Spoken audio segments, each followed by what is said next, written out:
Hey guys, I wanted to create this video to talk about a subject which is a little bit new to this channel, but it's something that I have some experience with, and it also relates to the subject I usually tackle, which is hair loss, and that is the use of erectile dysfunction drugs. In particular, I want to talk about the use of these drugs in conjunction with hair loss drugs and how they can be used to combat the side effects for those who do experience side effects with alpha-5 reductase inhibitors like finasteride and dutasteride, and also just the idea of using these drugs recreationally.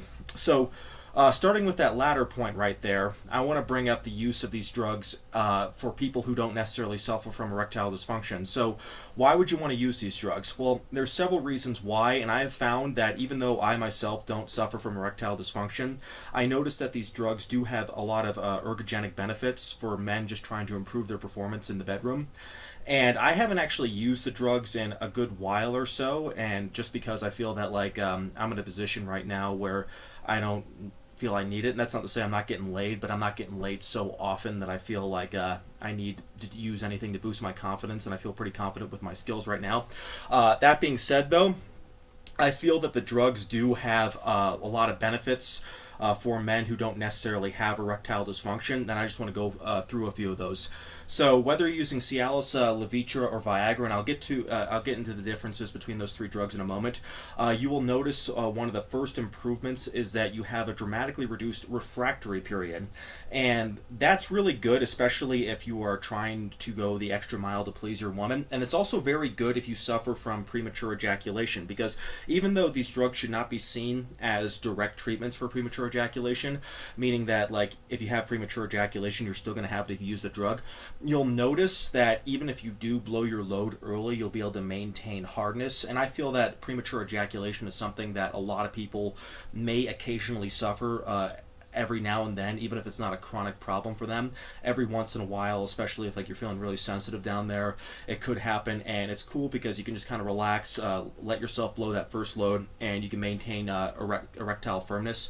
Or conversely, you can actually go ahead and just rub one out before sex, and then you can maintain firmness before you actually begin sexual activity. So that's not something you have to worry about. I mean, one strategy I would use that I'd just say I'm just going to switch condoms, and there's a lot of reasons why a guy might want to switch condoms, so she won't think it's suspicious at all, and then you can just go ahead and switch condoms after you ejaculate and just keep going, and no problems whatsoever. So these drugs, they've been around for a while. I believe that Viagra was first introduced in 1997, and so it's a very famous drug, and same thing with Cialis and Levitra. And I have experience with all three drugs.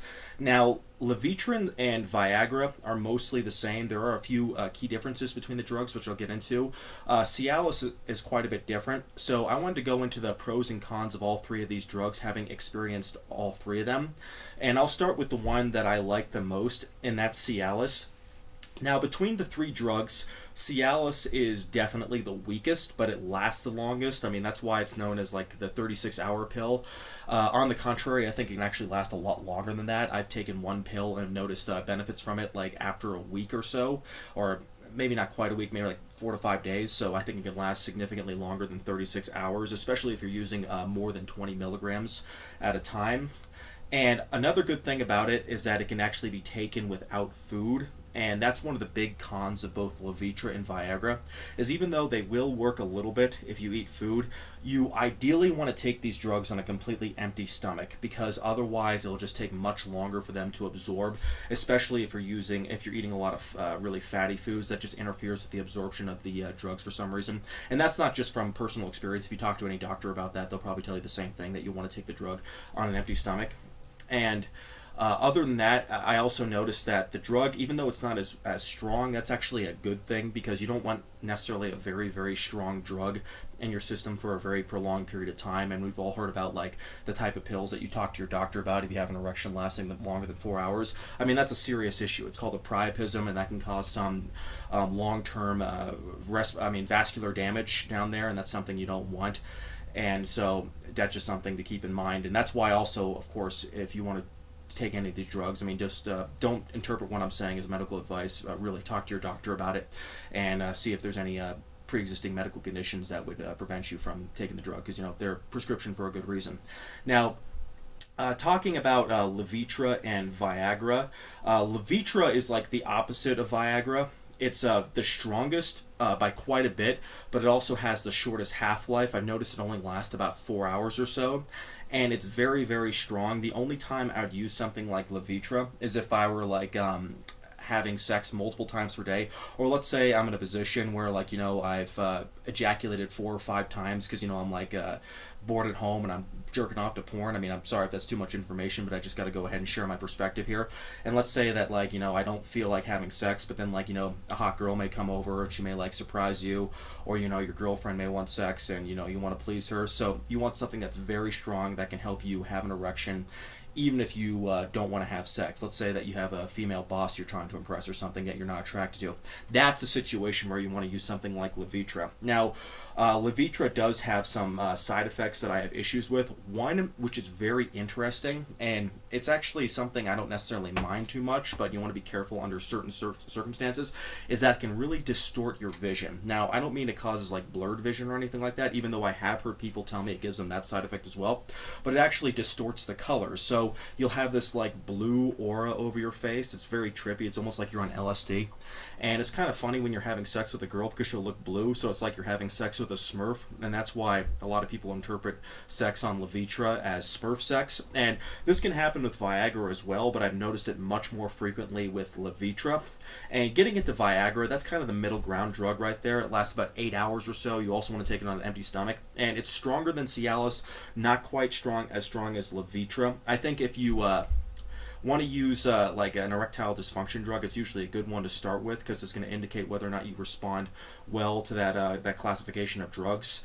And it's also kind of just it's also the one that has the most research behind it, just because it's the oldest of the three drugs right there. And a lot of times doctors will prescribe that first. And another thing I should mention is that it's also the cheapest. There's generic variants out, and there are generic variants available in Cialis, but they may not be available based on your country that you live in. Of course, there are generic variants online, and they work too. I mean, it's very unlikely to find a counterfeit version of these drugs because it's just it'd be cheaper just to sell the real drug rather than sell the counterfeit version. But if you are actually covered by insurance, like in the USA, then you'll be able to get a much better deal buying like generic Viagra than Cialis. So I think that nevertheless, though, it depends on if you're having sex very frequently. Then Cialis might be a better choice because like I said, it lasts longer.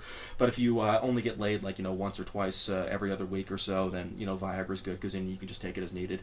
And I think it works well that way. And there's another drug I also want to talk about. Now, this one's not a erectile dysfunction drug, but it does cover sexual dysfunction, premature ejaculation. Now, I have mentioned how the erectile dysfunction drugs can be used therapeutically to treat erectile dysfunction, as in shortening the refractory period. I mean, you'll be able to bounce back within like 15 to 20 minutes or so.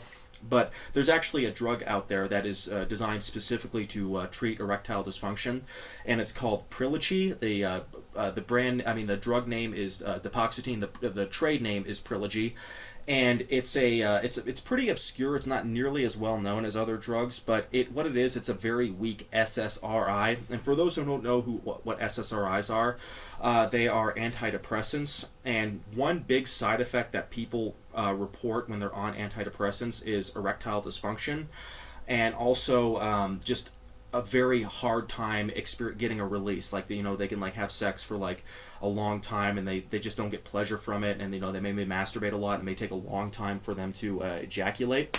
So those can sometimes be used to off-label to treat erectile dysfunction, but in most cases they're too strong. I mean, they can be prescribed off-label to treat premature ejaculation, I should say, but for a lot of people they may be too strong and they just may prevent them from having a release or even be able to get an erection. It kind of works like reverse Viagra. So with Depoxetine, Premature, you have basically a very weak version of those drugs, and I found that even taking like even a quarter of a pill can make me last basically as long as I want. And I haven't used it in a long time, but last time I did use it, I just used a quarter of a pill for sexual activity, and I was able to last well over like 2 hours. It was crazy, and you may even wear out the girl before you have a release right there. So that's an extremely effective drug. Although I feel that if you're very sensitive to SSRIs, and you may want to be careful with it, and of course talk to your doctor before considering its use. And there's a few issues that people have with these drugs in general. I know some people have talked about like building up a tolerance to the drugs. I don't know if that's true, and also a lot of people get stuffy nose with the drug, but usually the side effects are pretty minor. And my doctor said that people do not build up a tolerance to those drugs. So who knows? I mean, maybe they do, maybe they don't. But if you're not using it super frequently, then it shouldn't be an issue to begin with. And of course, like as far as like using it with finasteride goes, it actually is pretty effective for treating the side effects of finasteride. Even though I don't get side effects from finasteride, if you go to the Propecia help forums, they talk about using these drugs to treat the side effects of finasteride, and those guys are the most anti-finasteride people on the planet. So if they say those drugs work for them, then you can probably rely on their information and just safely assume that the drugs do work. They don't necessarily like solve like issues with libido. However, I have noticed that when I have erections more frequently and for longer periods of time, it just tends to make me think about sex more. So maybe it has an indirect effect on raising my libido. But if you want to use it with finasteride to treat the side effects of finasteride, I think that that might be an effective, sound choice right there. And of course, if that's not an option for you, there are alternatives to finasteride and dutasteride. You can try topical anti-androgens. You can use RU58841. If you know a pharmacist who can compound topical finasteride, that's also a good choice as well. Although I should mention about topical finasteride is that it does absorb systemically to an extent. So if you have side effects from oral finasteride, you may have some systemic side effects from topical finasteride as well.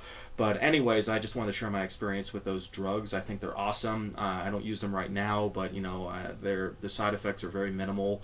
They dramatically increase my confidence, and they just make me feel like a superstar when I'm having sex. So they're pretty cool. And also, yeah, one more thing I want to bring up about the drug before I go. I noticed they really increase vascularity as well, and I'm not talking just about in the dick, but everywhere. So if like you like to work out and you like to get a good pump, if you take a Viagra, Cialis, or Levitra, doesn't matter which one, before a workout, you get a really good like upper body workout in, do some bench press, pull-ups, curls. You'll notice like your veins will just like stick out. They'll be like you'll be like a phlebotomist's wet dream if you do it. It's pretty awesome. So anyways, I just want to go ahead and share my experience with those drugs. I hope it was informative, and I'll probably be making a Q&A video pretty soon. So if you guys want to ask any questions, if I don't get to those questions in the comment section, I'll try to cover them in a video. But I hope you guys enjoyed watching. Take care.